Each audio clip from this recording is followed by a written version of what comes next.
You're listening to the Lux Life Discovered podcast, where we talk with people who are living a lifestyle that reflects their passion, because we believe everyone should be living their best life, their Lux Life.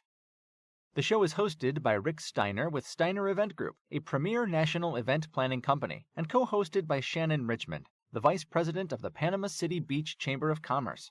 If you are watching on YouTube, be sure to hit the subscribe button and the bell to get notifications of future episodes. The show is produced by 30A Media and is broadcast on your favorite podcast outlets, as well as YouTube, Roku TV, Amazon Fire TVs, and other major brand smart TVs. Hello, welcome to Lux Life Discovered. I'm Rick Steiner. Very excited to have our guest, Debbi Sluys, with us today from Dare to Declare. So Debbi, welcome, and thank you for being on the podcast. I am so excited to meet with you today. Well, I tell you, we met recently, as you know, at the Alice, at the planners retreat that Kristen put together, and brought in 55 planners from across the country to showcase the Alice in Destin and what it has to offer. And she had 3 workshops. One was the watercolor with Christy Rice. The other one was the vision board that you did, and then a yoga session. All 3 things that, being the only male planner that was there, way out of my comfort zone. And so the vision board, when it came up that, I saw that on the schedule, I was like, oh my gosh, what am I going to do? Because talking about it being out of the comfort zone completely, that was it. But you made it fun and you made it interesting. And I actually enjoyed it a lot. I'm so glad, and you're not in, foreign company. There's so many people, men and women, that are a bit skeptical. They think maybe it's in the woo-woo realm, and so I'm really glad that you were just open to experience it fully and let me guide you step by step. So, I won't give away the ending here, but I know that it really touched you, and I was really excited to see you give in fully to the experience, which was amazing.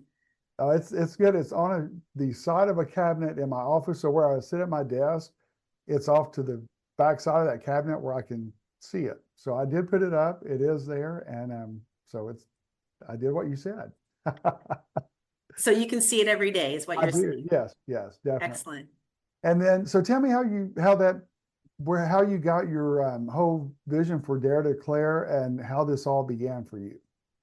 Well, it started where I spent 30 years in childcare. So it feels like childcare to vision boards. How does that happen? But it's not that big of a leap, actually. If you think about the way that children learn, they learn best through play and having fun. And that's something that you just said. It was a lot of fun. And so I'm always looking for activities, and I'm not going to learn if I'm not having fun. And I'm going to lose my attention. It's not going to keep my attention if I'm not having fun.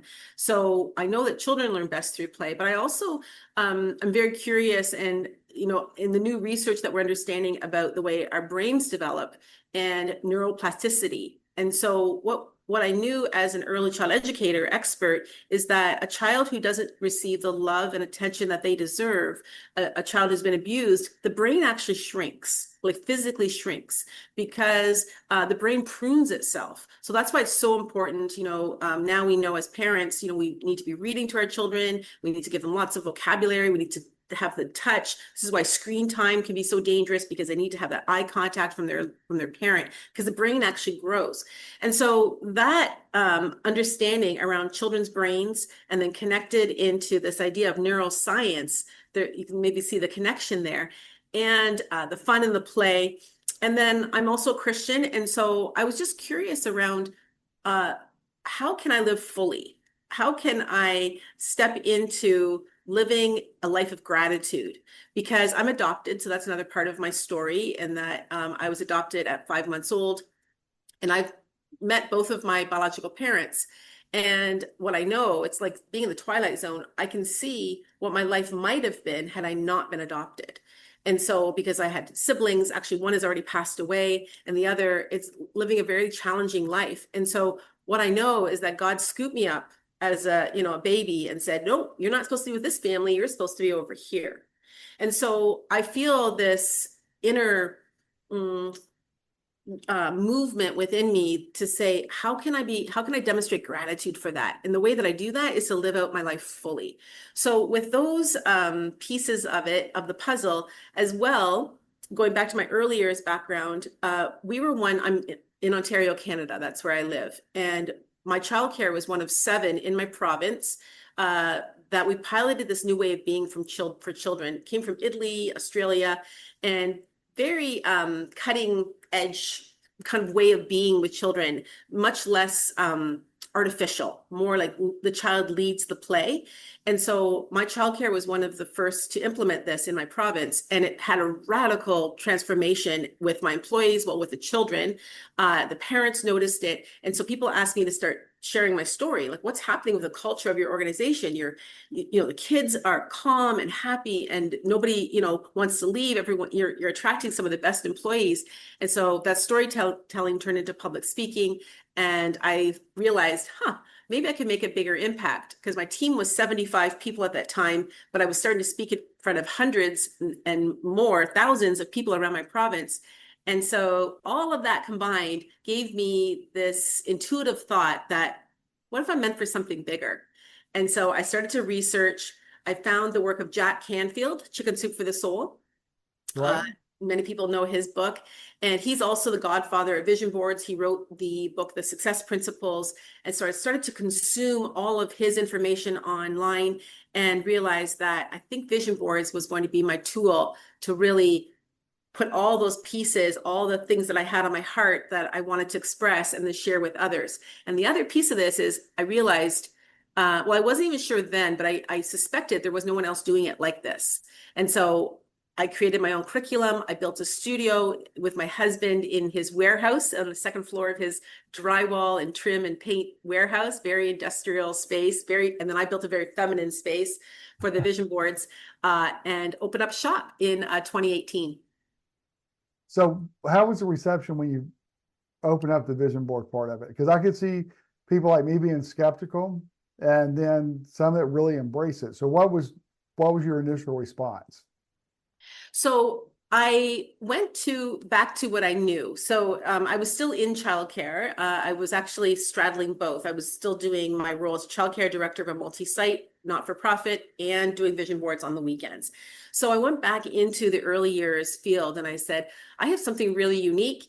It's around personal development. And so because they already knew, and trusted me, because I was already speaking to them about the other piece around the play-based learning for children, and they saw that I was a leader, they got curious and interested, and they began to hire me. So that was really my entry in. And then I started to work with other corporate groups, such as real estate, financial planners. So I went to people that, somebody was handling my money, who was my realtor.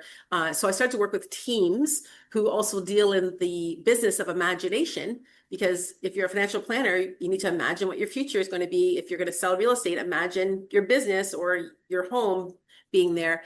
And they really embraced it. So that's where I really started. And then the word got out and my reputation started to grow. But this was still all in person for those first 2 years. Okay. And then COVID, what time, when was this? What time did you say, what year? So I started in 2018. And then, yeah. So when COVID hit, how did that affect you? Well, what happened was, if I can back up a little bit before that. So 2019, I was at two things happened. One, my new baby grandson was born. And my daughter, I was laying in bed with her. I had been privy to his birth, like the miracle of his birth. It was just incredible.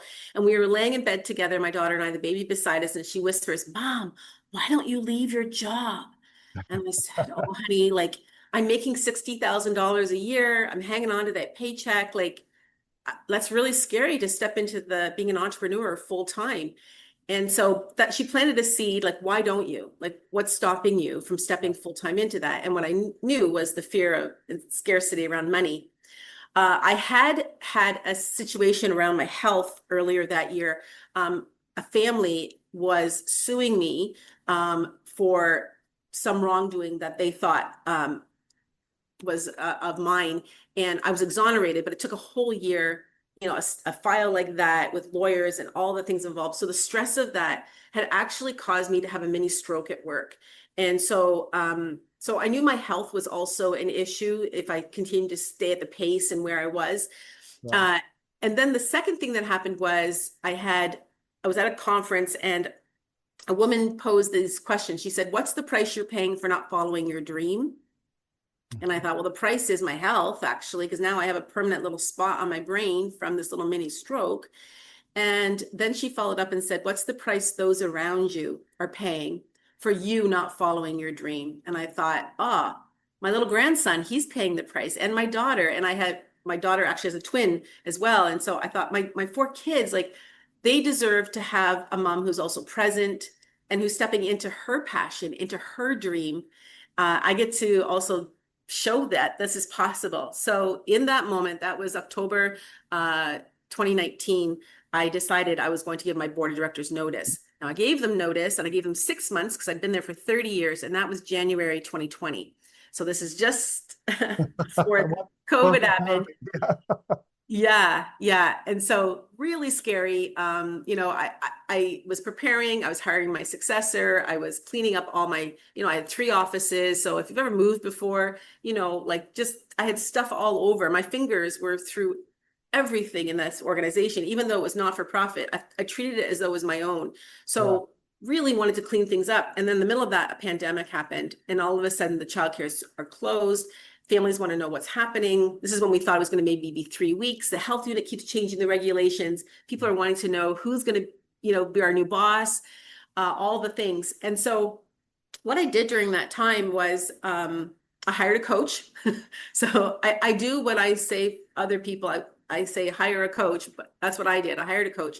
And she said, "Deb, why don't you try vision boards online?"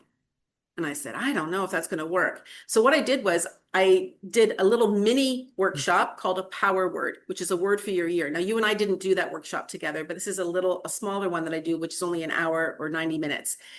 Because that year, my word going into 2020 was generous. And so every time the health unit was at my door, parents wanted to know what was going on, I would say, "Deb, take a deep breath. What would my most generous self do?" And I would show up as her. And so I knew that it worked. It actually, I had a word a number of years ago prior to that I had offered to my childcare, and it was the word kindness. And the word kindness had taken a radical, just swept through our organization and changed the culture of our organization, a single word. So I knew this was really powerful. So I created this little workshop. I attracted 65 people. I created 10 paying clients from that. And I was like, all right, Lord, I guess I'm supposed to keep going and exit. So I did. And so then I did end up retiring from the childcare, step full-time into my global, then what became a global company, was because then I hired another coach. And that's when it was confirmed that no one else is doing vision boards in the world like I am, combined with the success principles, my Christian faith, the neuroscience, and the very intentional way of creating the board so that it works. Right. Well, and honestly, I had no vision board experience before this workshop, so I didn't really know what to expect. And then, also that skepticism, like, we're just going through a little practice here, it's not really going to matter, but it does. If you really take it serious and you really apply what you tell people, I mean, I bet you're surprised at people's reactions as well. I'm not surprised as much anymore, because I've been doing this for a while. So there are some people who dismiss it as just frivolous, or they want to do it like a fun little paint activity, kind of like a paint by number kind of thing. Or it's like, it's very woo-woo, like it gets on the way, way woo side too. So I'm somewhere in the middle there. So no, I'm not very too surprised by people's responses, but what I do now have is a lot of confidence in my proven process. And so I set really clear boundaries. Like, Kristen gave me in our retreat 4 hours, right? And I mean, that was a whole morning. The yoga was an hour, the painting was just but I said to Kristen, like, I can't do less than that. Like, I need to give them this full experience. We got to do exercises to open up the brain. And then we got to, talk about some beliefs that might be holding them back. And then I got to give them full time to choose their images. So there's some things that I won't compromise on. Yeah. Yeah. So the retreat that you and I were at, Kristen had said, can you do it in 4 hours? Now, typically I do 6 hours, but, and I've had it, as I said earlier, sometimes in real estate, like they're on their phone. They're like, I can give you 2 hours, but I'm like, no, this deserves a full day of your time. Like, this is one of the most important days of your year. What's more important than getting clarity and focus on what you really want?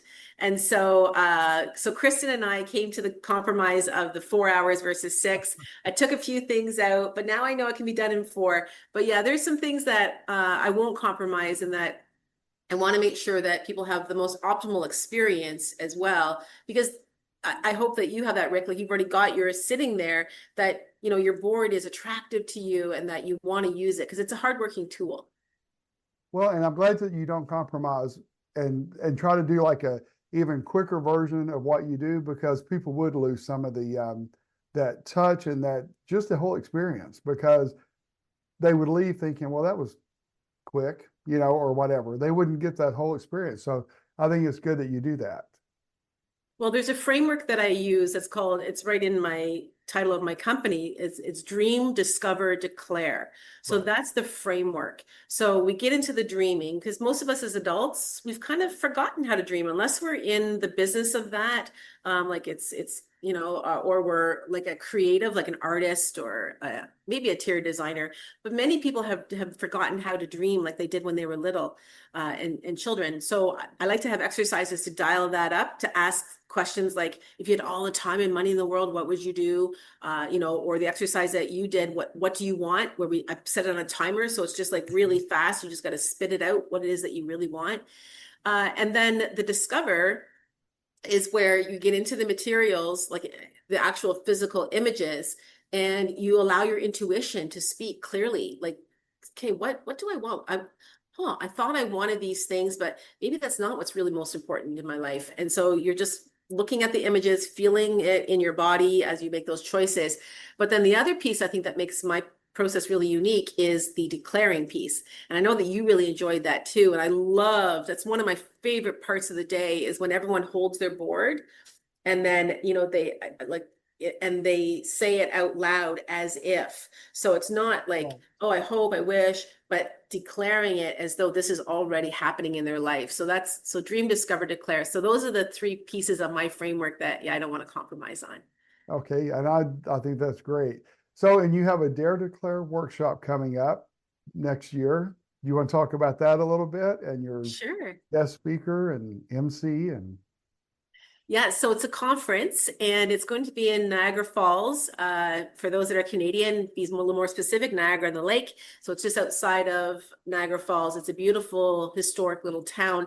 And it's a beautiful hotel called the White Oaks Resort. It has a spa attached to. So I know I have some other American friends who are flying in, and they're going to make it a little bit more than 3 days. They're going to add some time ahead and after, just because it's right in wine country and stunning. And, the Niagara Falls is right there. So if you haven't been in a while, it's definitely worth the trip. And my keynote is Brian Proctor. Now, his dad was Bob Proctor, who passed away this February, will be 2 years ago. And Bob Proctor was in the movie The Secret alongside Jack Canfield, Lisa Nichols, and so many other greats. So The Secret is considered the movie for personal development, especially all around law of attraction, around manifestation. You can find it, I think, for free on YouTube if you want to check that movie out. But Bob was in there. He was an accomplished motivational speaker, very wise, very well studied. And so Brian has picked up his work, and his recent book that he released, I think it's maybe a year ago, is My Father Knew the Secret. And so Brian has picked up, and it actually even looks like his father. It's really interesting. So he's going to be my keynote. So I'm really happy to have him be part of this, as well as his wife, Corey. Corey, she spent many years with Bob. She was his assistant. So she's very knowledgeable in all this work around manifestation. And then my MC, because an MC can make an event, you know, I really believe that they bring up the energy and keep, you know, have the almost like little mini keynotes in between each of the events. So Bill Schuenhauer, he's a three-time Olympian, silver medalist, bobsledding, and he's coming in to provide that beautiful piece around being an MC. I have a DJ. The reason I think that's fun is because music is a really big component as well of this work because it sets the tone. We want to keep the energy up, but it's also when you're looking for pictures, we want to I don't know if you remember, Rick, but I intentionally play certain type of music. It's with the cello, with the vibration. So music's going to be a really big piece of this as well. So, and then I'm going to be giving the power word, little mini vision board workshop, as well as the full vision board experience on those days. And then we're going to have the culmination of the conference will be a come as you will be dinner, meaning that the dinner, like, so at the end, when you declare your board, then at the dinner, I'm going to encourage everyone to show up as the version of themselves from their vision board. Now, have you done that before at any of your conferences before?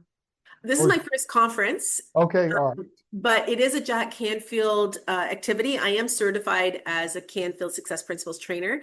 And so I've done it a couple of times with Jack. He actually normally leads this. I was just in California this past June when we had that. And I was like, you know, that just feels right. I want to do that as well. Jack is retired now, so I get to pick up the baton and carry on his work in this way. So yeah, really excited for that too. So there's going to be a lot of interactive pieces of this conference. It's not going to be your classic, you know, listen to just keynote after keynote. It's going to be more interactive, and you're going to have something to take home, like you did, Rick, where you have your board and then carrying on. So yeah, and also I think you got one of these too. I have a planner. Right. Yeah. And so this is a goal planner. So then I'm going to also talk to participants on how to have consistent habits that and setting goals that will support you to achieve your big vision and use that planner. Yeah. So once you started this path after your career with childcare, what has been the most rewarding aspect of this so far? Is there any, like, one or two things that you could nail down that you have really been pleased with that maybe even surprised you? Mm-hmm.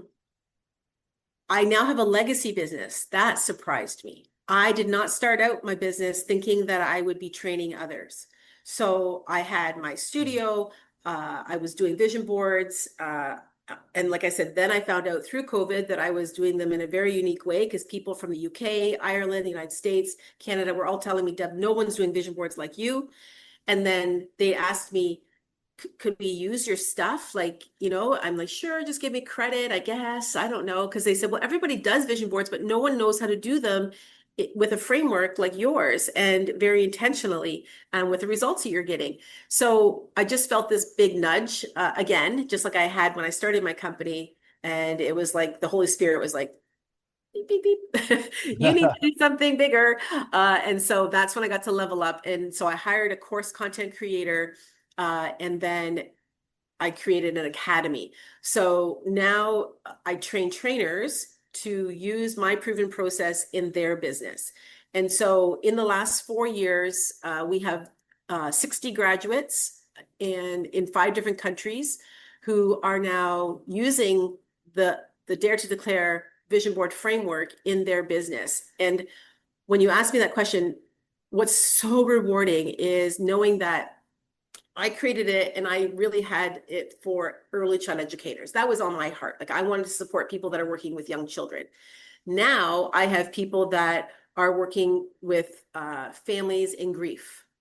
I have a coach who works with women who are navigating gray divorce, like in their 50s and 60s, navigating divorce. I have a physician. I have a cardiologist in Ireland. He is just killing it with vision boards. He runs a health program so that people don't need his services as a cardiologist. And so he includes vision boards as part of that. I have network marketing people.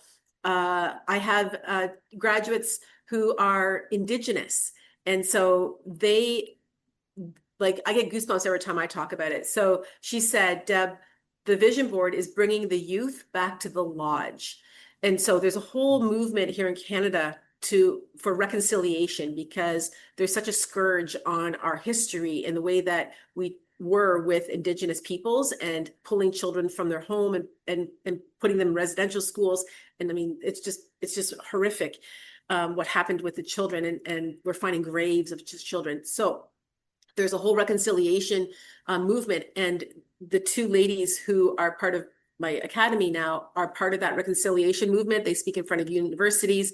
Well, now with the vision board component, they've just added this to their toolkit, and they're saying, combined with the ancient teaching of Indigenous peoples, they now have a tool to bring the teachings forward. Like the vision board is bringing people to the table.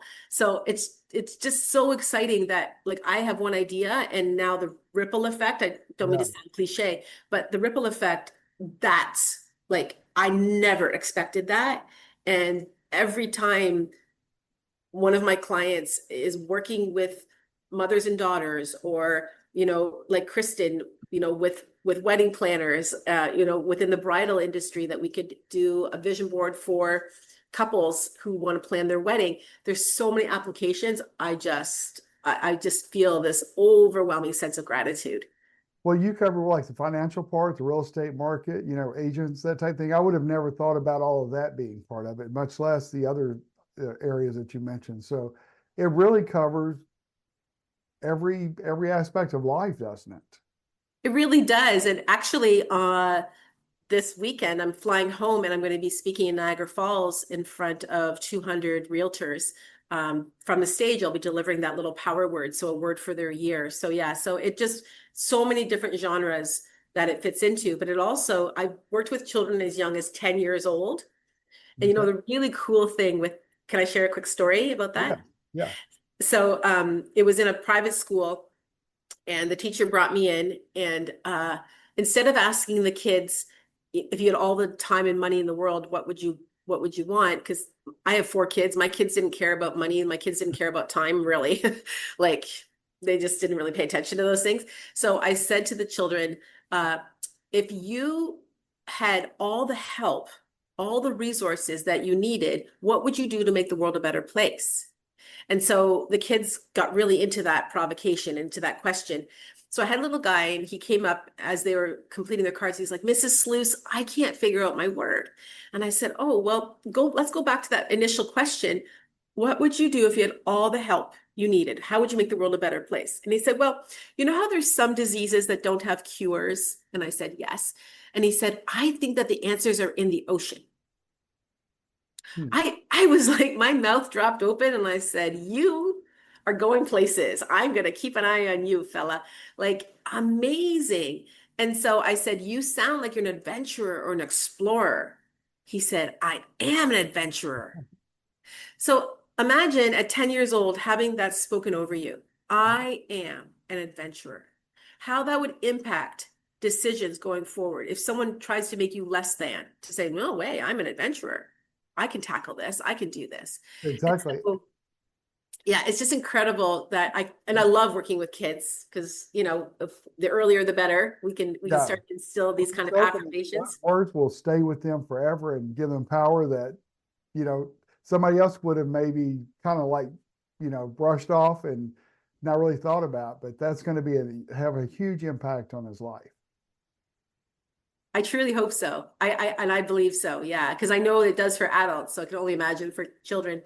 And in fact, the teacher told me that the kids, the whole class, took their cards. Some of them kept them in their desks. Some of them put them in their lockers, but it became something that they visually paid attention to, had a connection to. And I like to have it be like an I am statement. So I am, and whatever that word is that you're going to insert in there. And so making decisions, filtering your life decisions through that word. Mm-hmm. I think that's great. And we need that as adults too, because sometimes we get so caught up in our routine, and we become become complacent sometimes, or we become content. And we need that challenge. So like, okay, what's it? And we go through different phases of life. And sometimes we need that challenge as we go through a new phase, new, season of our life, is those changes are welcome and the challenges should be welcome. So we accomplish the most of that out of every season. So, well, listen, thank you so much for being with us. This has gone by quickly than I thought it would, and good gracious, it's been fun.